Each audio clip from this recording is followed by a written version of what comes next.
परीक्षा हुई उसमें भी यही एजेंसी थी, तो ये भी दोनों ही परीक्षाएं भी जांच के दायरे में आनी चाहिए। जब तो ये तमाम चीजें हैं। आयोग में जिस तरीके का कृत्य हुआ, मैं समझता हूं कि हर व्यक्ति जो है इससे आहत है, और उत्तराखंड के जो हमारे नौजवान साथी हैं उनका आहत होना तो स्वाभाविक है।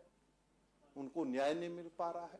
आज हालत ये है, एलटी के सहायक अध्यापकों की परीक्षाएं हो गई, उनका परीक्षा फल जो है घोषित हो गया है, उनके तमाम डॉक्यूमेंट्स जो है उसका भी सत्यापन हो गया है, लेकिन वो दर दर की ठोकरें खा रहे हैं। कभी सरकार के पास, कभी हम विपक्ष के जो हम लोग हैं हमारे पास आकर के कह रहे हैं कि हमारा कसूर क्या है ये तो बताए। हमारी परीक्षाएं होने के बाद हमारे प्रमाण पत्रों की सत्यता की जांच हो गई है, नियुक्ति पत्र देना है लेकिन वो नियुक्ति पत्र नहीं मिल पा रहा है। ये एलटी के जो सहायक अध्यापक हैं वो इस बात को कह रहे हैं। और मैं कहना चाहता हूं, जब वो मेरे पास आए, मेरे पास आने के बाद मैंने सबसे पहले चीफ सेक्रेटरी से कहा, उससे पहले मैंने आयोग के सचिव से बात की। मैंने कहा कि क्या ये परीक्षा नकल के घेरे में है? उन्होंने कहा कि नहीं, कि हमने जो है एसआईटी को पत्र लिखा है। मैंने एसआईटी के एसएसपी को फोन करके कहा कि भाई बताइए, अगर ये नकल के दायरे में है तो हम कुछ नहीं कहेंगे, और नहीं है तो बताइए कि साहब ये नकल के दायरे में नहीं है।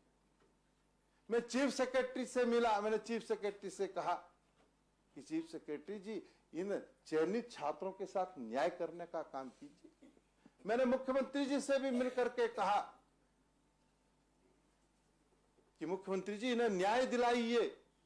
मैंने कार्मिक सचिव से भी मिलकर के कहा कि इनको न्याय दिलाइए, लेकिन किसी से कोई फर्क नहीं पड़ता।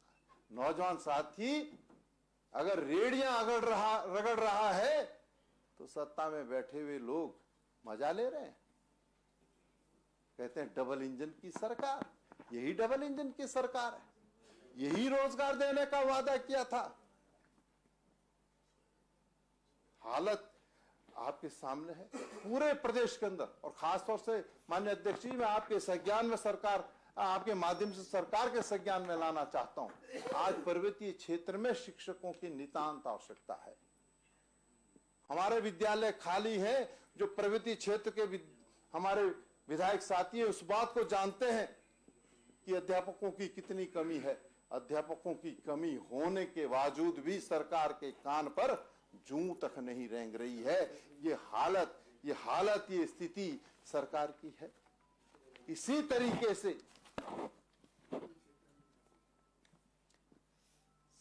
स्नातक स्तर के पद,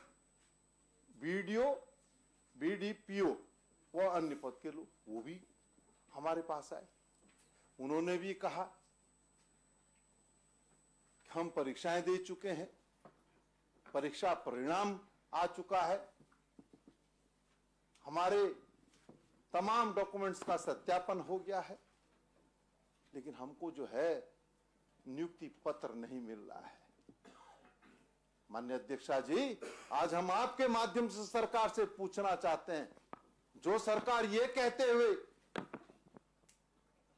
नहीं आगाती थी कि अगर हम सत्ता में आएंगे तो हम नौजवान साथियों को रोजगार देने का काम करेंगे, और आज वो तमाम साथी आपके दर पर आकर के आपसे आग्रह कर रहे हैं, सरकार से निवेदन कर रहे हैं कि हमने परीक्षाएं उत्तीर्ण कर ली है, हमारा क्या कसूर है? कोई जवाब है? कोई जवाब सत्ता में बैठे हुए लोगों के पास नहीं। हालत ये हो गई है कि जितना कहा जाए उतना कम है। माननीय अध्यक्ष जी, क्योंकि ये बेरोजगारों की पीड़ा है और बेरोजगारों के साथ न्याय होना चाहिए, ये मैं कहना चाहता हूं। माननीय अध्यक्षा जी, इसी तरीके से विधानसभा भर्ती।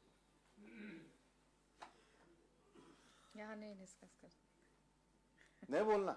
हाँ, आप कर्मचारियों के विधानसभा सचिवालय के बारे में सदन में नहीं है, नियम है। चलो ठीक।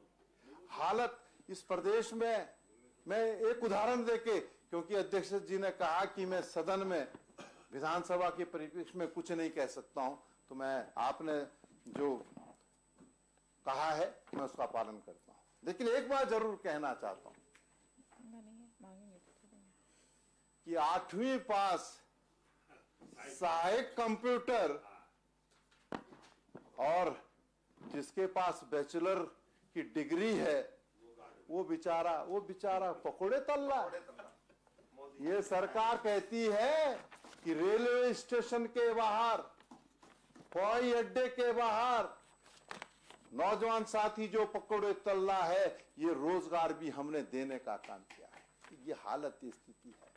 मैं विधानसभा के परिप्रेक्ष्य में कुछ नहीं कहूंगा, क्योंकि आपने जो बात कही, मेरे पास तमाम डॉक्यूमेंट्स विधानसभा के भी जो आप सूचना के अधिकार में मुझे उपलब्ध हुए, और अगर उसे मैं सदन के अंदर रख दूं तो निश्चित रूप से एक एक विधायक साथी शर्म से अपना सिर नीचा करने का काम करेगा। और अब क्योंकि आपका आदेश हुआ कि मैं विधानसभा के परिप्रेक्ष्य में कुछ ना कहूं, तो मैं अपनी बात को सीमित करते हुए फिर से आपके माध्यम से सरकार से कहना चाहता हूं कि सरकार ने जो वादा उत्तराखंड के नौजवान साथियों से किया है, उस वादे को पूरा करने का काम करें। सिर्फ जो है भाषण के माध्यम से बात बनने वाली नहीं है, यथार्थ को जमीन पर भी उतारने की आवश्यकता है। और जो उतरता हुआ नहीं दिखाई दे रहा है। आज नौजवान साथी सड़कों पर संघर्ष करने का काम कर रहा है, और जब नौजवान साथी सड़क पर संघर्ष करता है, निश्चित रूप से सत्ता में बैठे हुए लोग हों, चाहे हम विपक्ष में बैठे हुए लोग हों, हमारा भी मन उद्वेलित होता है। हमको भी लगता है कि जिन लोगों ने वोट देकर के हमको विधानसभा तक पहुंचाने का काम किया है, आज उनके हितों के साथ जो कुठाराघात सत्ता में बैठे हुए लोग करने का काम कर रहे हैं, इस कुठाराघात को हम सहन नहीं कर सकते। कंक्लूड करिए। माननीय अध्यक्षा जी, मैं आपका आभारी हूं, आपका आभार व्यक्त करना चाहता हूं, आपको धन्यवाद देना चाहता हूं। ये बेरोजगार साथियों की पीड़ा को इस सदन में रखने का आपने मुझे अवसर दिया, और कहना चाहता हूं, क्योंकि ये विषय ऐसा विषय है जिस विषय पर हर साथी अपनी बात कहना चाहता है, चाहे वो सत्ता पक्ष का हो चाहे विपक्ष का हो। हर साथी के सामने जब नौजवान साथी जाता है तो इस सदन का एक एक सदस्य अपने आप को असहज महसूस करता है। इसलिए आपसे आग्रह है, आपसे निवेदन है कि सदन की कार्रवाई रोक करके इस पर चर्चा कराई जाए। आपने मुझे बोलने का अवसर दिया, इसके लिए आपका आभार व्यक्त करता हूं, आपको धन्यवाद देता हूं। माननीय भुवन कापटी जी। अध्यक्ष जी, आपका बहुत बहुत धन्यवाद कि आपने नियम 310 के अंतर्गत सूचना को 58 में परिवर्तित कर हमें बोलने का मौका दिया। प्रदेश में बढ़ती बेरोजगारी, भर्तियों में विभिन्न कारणों से देरी और भर्ती घोटालों के कारण बेरोजगारों का परीक्षाओं से विश्वास टूटना तथा रोजगार सुरक्षा के संबंध में ये क्वेश्चन है। मैं सबसे पहले ये कहना चाहता हूं, UKSSC उत्तराखंड अधीनस्थ सेवा चयन आयोग, जो आज उत्तराखंड में एक कलंक है, इस आयोग ने जो भर्तियां कराई और जिसमें खुलकर भ्रष्टाचार सामने आया, इस प्रश्न को उठाते वक्त हमने ये मांग की थी कि इस आयोग की भर्तियों की जांच CBI से हो, क्योंकि सरकारी रोजगार जब हम किसी को देते हैं तो सरकारी रोजगार देने का मतलब सिर्फ रोजगार देना नहीं है, उस व्यक्ति का योगदान इस प्रदेश के विकास में, उसकी भागीदारी उसके रोजगार के माध्यम से सुनिश्चित होती है। अगर वो रोजगार देते वक्त ही भ्रष्टाचारियों को रोजगार मिल गया तो इस प्रदेश के विकास में उनका क्या योगदान होगा। एसटीएफ की तारीफ करती रही सरकार, 45 लोगों की गिरफ्तारी हो गई, लेकिन मात्र 3 महीने में 27 लोगों की जमानत हो चुकी है। 27 लोग बाहर निकल चुके हैं, गैंगस्टर जैसी धाराओं में जमानत हो चुकी है। जो वकील उनकी जमानत कराता है वो अखबार में स्टेटमेंट देता है कि सरकारी वकील पैरवी नहीं कर रहे हैं, सरकारी वकील आ नहीं रहे हैं, अभियोजन पक्ष के वकील खड़े नहीं हो रहे हैं, जिन्हें लाखों रुपए सरकार महीने देने का काम कर रही है। मैं आपसे कहना चाहता हूं, इससे पहले भी 2017 में फॉरेस्ट गार्ड भर्ती प्रकरण पकड़ में आया था, जिसमें 17 लोगों के खिलाफ मुकदमा लिखा गया था। 17 लोग जेल गए, लेकिन सरकार के द्वारा चुने हुए वो वकील कहीं खड़े नहीं हुए। 2 साल के अंदर हाईकोर्ट जाकर वो 17 लोग केस कंपाउंड कराकर आ गए और उन्होंने दोबारा ये काम शुरू कर दिया। अध्यक्ष जी, मैं आपसे कहना चाहता हूं, परीक्षाएं निरस्त हुई, लेकिन उनका होगा क्या?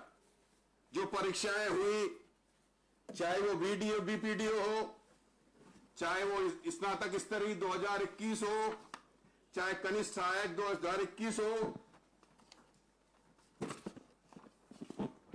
ऐसी 11 परीक्षाएं, सचिवालय रक्षक भर्ती हो, सहायक अध्यापक एलटी की भर्ती हो, वन दरोगा की भर्ती हो, वन आरक्षी की भर्ती हो, कनिष्ठ सहायक एवं अशुलिपिक भर्ती हो, कनिष्ठ सहायक अशुलिपिक अन्य पद भर्ती हो, वाहन चालक व अन्य पद भर्ती हो, कर्मशाला अनुदेशक भर्ती हो, मत्स्य निरीक्षक भर्ती हो। सारी भर्तियां, इन पर क्या निर्णय लिया जाएगा? पिछले 3 महीने में सरकार कुछ नहीं कर पाई। मैं आपसे कहना चाहता हूं, सरकार ने जिम्मेदारी दी लोक सेवा आयोग को, उत्तराखंड लोक सेवा आयोग को अधीनस्थ सेवा चयन आयोग की परीक्षा कराने की जिम्मेदारी दी। जिम्मेदारी देते ही हमने, मुझे लगता है कि दोबारा जैसे उत्तराखंड के युवाओं का भविष्य फिर खतरे में डाल दिया हो। सबसे पहले तो लोक सेवा आयोग ने जो नियमावली बनाई, जिसमें समूह गौ की भर्ती, उन भर्तियों में राज्य के युवाओं का अधिकार है। राज्य का स्थायी निवास प्रमाण पत्र अनिवार्य है। उन्होंने स्थायी निवास प्रमाण पत्र अनिवार्यता के साथ कक्षा 10 और 12 अगर उत्तराखंड से पढ़ा हो तो उनको भी अनुमति दे दी। मैं आपके संज्ञान में लाना चाहता हूं, आपके माध्यम से माननीय मंत्री जी के संज्ञान में लाना चाहता हूं कि 10वीं और 12वीं के लिए पूरे हिंदुस्तान का व्यक्ति इस उत्तराखंड में पढ़ने आता है, तो कहीं न कहीं जहां रोजगार, समूह गौ के रोजगार में युवाओं को, यहां उत्तराखंड के युवाओं को अधिकार मिलता, उसे उन्होंने छीनने का, उसमें डाका डालने का काम किया। एक भर्ती उत्तराखंड लोक सेवा आयोग ने 23 से 27 अप्रैल तक सहायक अभियंता की भर्ती कराई। इसका रिजल्ट 18 नवंबर को निकला। कनिष्ठ अभियंता की कराई 7 मई से 10 मई तक, इसका रिजल्ट 31 अगस्त को निकला। इस रिजल्ट में सिर्फ रोल नंबर निकाले गए। इसमें न तो कट ऑफ दी गई, न छात्र का नाम दिया गया और न छात्र के पिता का नाम, क्योंकि इसका भ्रष्टाचार भी लगातार जारी है। अध्यक्ष जी, जब आरटीआई में कट ऑफ मांगी गई तो सूचना के अधिकार में मांगने के बाद वो कहते हैं कि जब तक हम फाइनल रिजल्ट नहीं दे देते तब तक हम कट ऑफ नहीं दे सकते। अब आप कहेंगे कि कट ऑफ नहीं दी तो भ्रष्टाचार। इसका एक जीता जागता उदाहरण मैं आपको बताना चाहता हूं।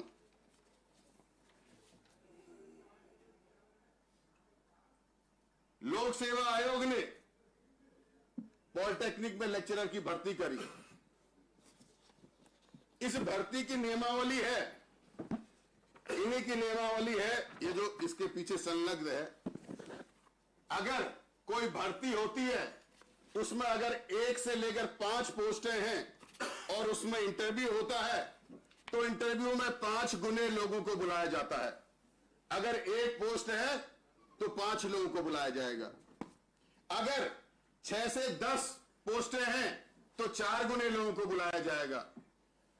अगर 11 से ज्यादा भर्ती है तो 3 गुने लोगों को बुलाया जाएगा। इस भर्ती में अनुसूचित जनजाति के व्यक्ति की 1 पोस्ट थी। इस 1 पोस्ट के सापेक्ष 5 लोगों को बुलाया जाना चाहिए था। अध्यक्ष जी, इन्होंने 8 लोगों को बुलाया। ये आपके सामने है, जो कि इन्हीं की नियमावली के विरुद्ध है। 8 लोगों को बुलाया। 8 लोगों को बुलाने के बाद जो सबसे ज्यादा नंबर वाला है उसका है 78.75, दूसरे का है 69.25, तीसरे का है 69.25, चौथे का है 69, पांचवे का है 65, छठे का है 63, सातवें का है 62 और 8वें का है 61.25। जबकि सिर्फ 5 लोग बुलाए जाने चाहिए थे, 6 हो सकते थे क्योंकि 2 लोगों के नंबर बराबर हैं। इन्होंने 8 लोगों को बुलाया और जो 8वें नंबर पर है उसको इंटरव्यू में 60 नंबर देकर पहले नंबर में ले गए और उसका चयन कर दिया गया।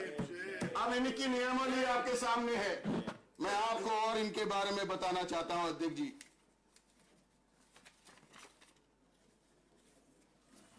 ये एक छात्र है जिसने अपनी कॉपी आरटीआई में मांगी है। इनकी नियमावली है कि आप रीचेक नहीं करते, रिकाउंटिंग करते हैं। जो नंबर दिए गए हैं उनको सिर्फ जोड़ा जाता है। इनकी नियमावली में है। इनकी नियमावली में है कि आप जो नंबर दिए हैं उनमें काटपीट नहीं कर सकते। इनकी नियमावली में है जो आगे आंसर सीट में नंबर भरे जाते हैं इनमें काटपीट नहीं हो सकती। तो ये छात्र का चयन हुआ। आपको मैं बताना चाहता हूं, इस छात्र को मिले यहां 12-12-24 नंबर, काट के 8-8-16 कर दिए। ओवर राइटिंग है, कटिंग है। यहां इसको मिले 10-10-20 नंबर, 7-7-14 कर दिए। इसको मिले 14-14-28 नंबर, काट कर 9-9 कर दिए। और इसके 17 नंबर कम कर इस लड़के को बाहर कर दिया। ऐसे ही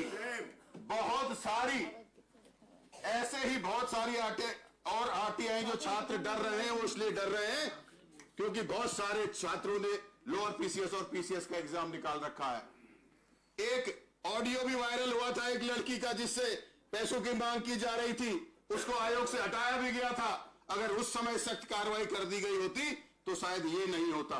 मैं आपसे कहना चाहता हूं, सदन आपके माध्यम से, सदन को आपके माध्यम से यह आदेश कराना चाहता हूं कि इस परीक्षा को जो परीक्षाएं करानी है पहले उसमें उत्तराखंड से हाई स्कूल और इंटर करा हुआ नियम हटना चाहिए। उसमें उत्तराखंड का स्थायी निवास प्रमाण पत्र समूह गौ के लिए होना चाहिए। सिर्फ यही अनिवार्य होना चाहिए। इसके अलावा अध्यक्ष जी, बहुत महत्वपूर्ण प्रश्न है, बहुत सारी बातें हैं।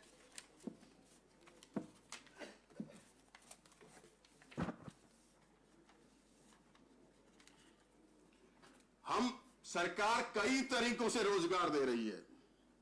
सरकारी रोजगार में अधीनस्थ सेवा चयन आयोग, लोक सेवा आयोग आपके सामने है। उसके अलावा उपनल के माध्यम से हम रोजगार दे रहे हैं, पीआरडी के माध्यम से हम रोजगार दे रहे हैं, पीडब्ल्यूडी बेलदार के माध्यम से हम रोजगार दे रहे हैं, रोडवेज कर्मचारी दैनिक वेतन पे हम रोजगार दे रहे हैं, अतिथि शिक्षकों को शिक्षक के रूप में हम रोजगार दे रहे हैं, मनरेगा कर्मचारी के रूप में हम रोजगार दे रहे हैं, ऊर्जा निगमों के रूप में हम रोजगार दे रहे हैं, वन निगम, वन विकास निगम, असिस्टेंट प्रोफेसर, सोजल, जीआईसी सेल, भौगोलिक सूचना तंत्र, राजीव नवोदय, बहुत सारे तरीकों से हम रोजगार दे रहे हैं, लेकिन हमारे कोई भी इन युवा साथियों का रोजगार सुरक्षित नहीं है। इसके अलावा प्राइवेट फैक्ट्रियों के माध्यम से हम रोजगार दे रहे हैं, प्राइवेट आउटसोर्सिंग एजेंसियों के माध्यम से हम रोजगार दे रहे हैं, उनको तो हम दरकिनार कर दें, तो ये जो हम सरकारी सेवा के हिसाब से जो रोजगार दे रहे हैं, जिनका किसी का भविष्य सुरक्षित नहीं है। 25,000 से ज्यादा लोग उपनल में हैं, 4,000 से ज्यादा लोग अतिथि शिक्षक में हैं, 4,000 से ज्यादा लोग जो है ऊर्जा निगमों में हैं, 150 लोग करीब सोजल में हैं। अब विडंबना यह है कि इनमें से कोई भी सुरक्षित नहीं है, किसी का भी रोजगार सुरक्षित नहीं है। मैं एक घटना का वर्णन आपसे करना चाहता हूं।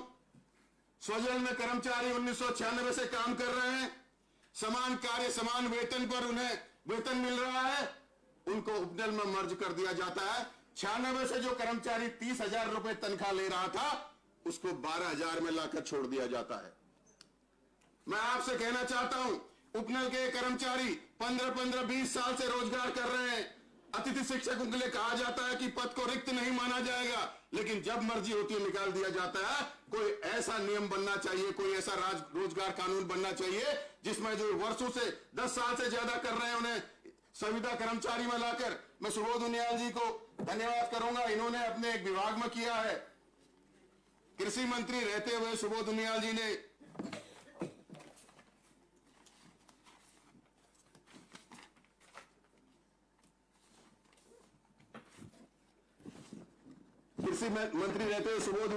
सीट सर्टिफिकेशन, उसमें जो कर्मचारी चाहे आउटसोर्स से हो चाहे वो उपनल से हो, जिनको 10 साल से ज्यादा हो गया था, उनको विभागीय संविदा में लेकर उन कर्मचारियों की भविष्य को सुरक्षित करने का काम किया है।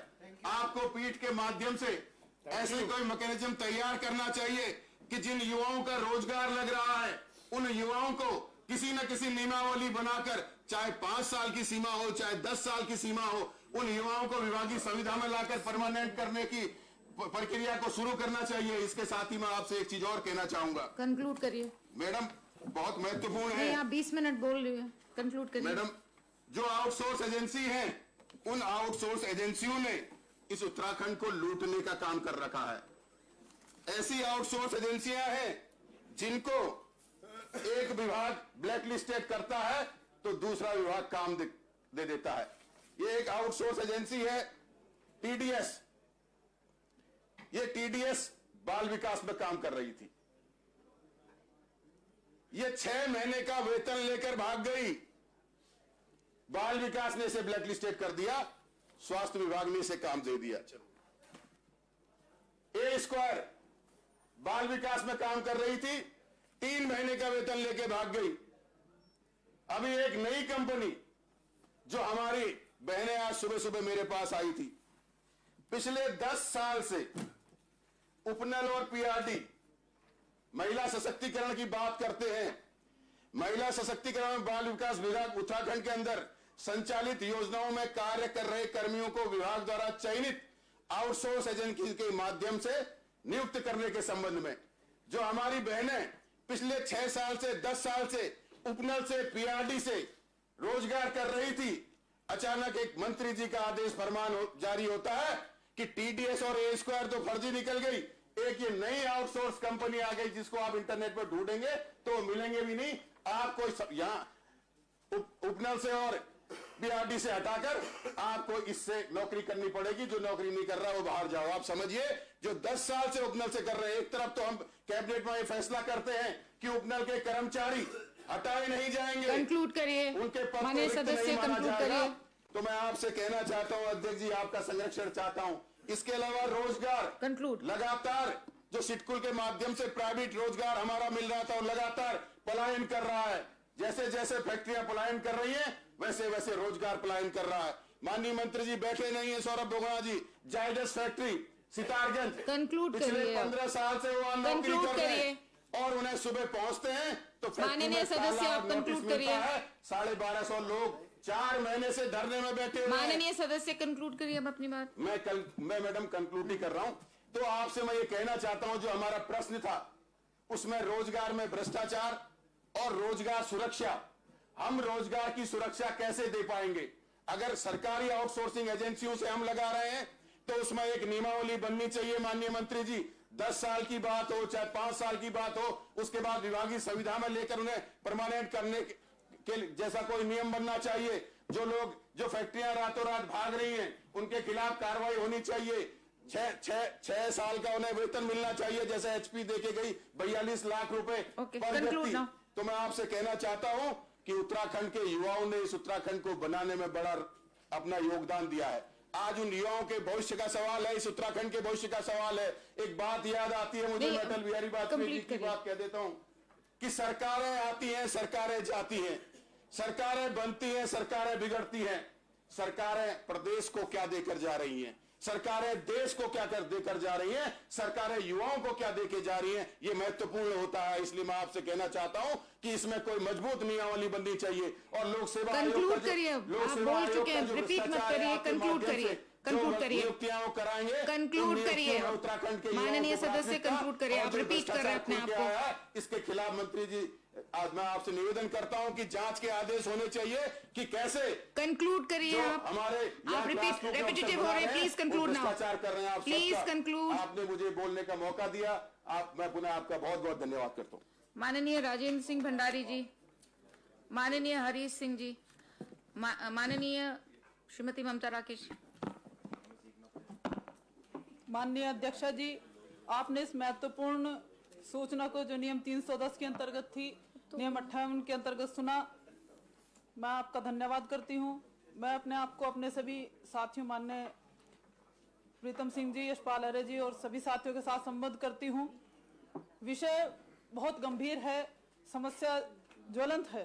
प्रदेश में बढ़ती बेरोजगारी, भर्तियों में विभिन्न कारणों से देरी और भर्ती घोटालों के कारण बेरोजगारों का परीक्षाओं से विश्वास टूटने व रोजगार सुरक्षा के संबंध में अभी हमारे सभी साथियों ने बहुत विस्तार पूर्वक बताया।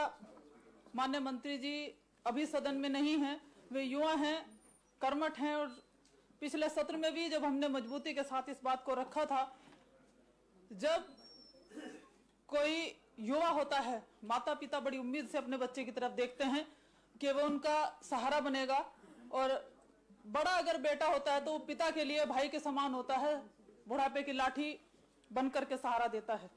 लेकिन माता पिता की गाढ़ी कमाई और उनकी मेहनत जो बच्चों को पालने से लेकर बड़ा करने तक उन्हें शिक्षा प्रदान करते हैं, और उन्हें रोजगार के लिए जब वो तैयार होते हैं तो उन्हें वो दंश झेलना पड़ता है।